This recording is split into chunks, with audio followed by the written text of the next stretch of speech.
of 5 minutes.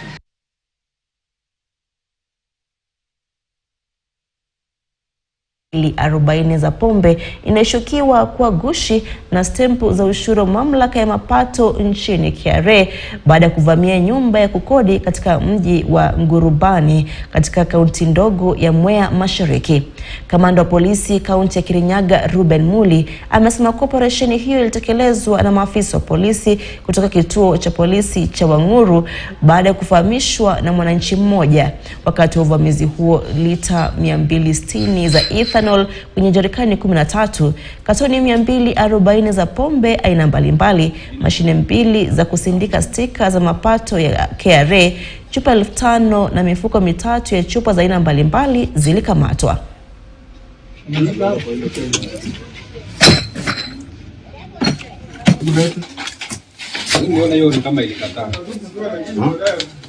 We managed to raid a house which was suspected to be manufacturing fake alcohol. So we managed to recover 20 liters of ethanol, triple Ace Vodka, 52 cartons, Smart Vodka, People Vodka in different cartons and numbers, and bottles, totaling about 5,956 bottles, the empty ones.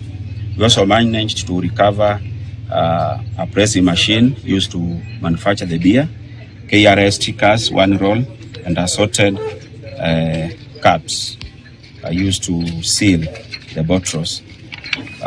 We have a suspect at hand whom we are not revealing his identity, and I can say that we will not lose an opportunity or momentum in cracking down on illicit liquor and arresting anybody. Siku ya kimataifa ya mtoto wa kike iliadhimishwa huko Laikipia na wito kutolewa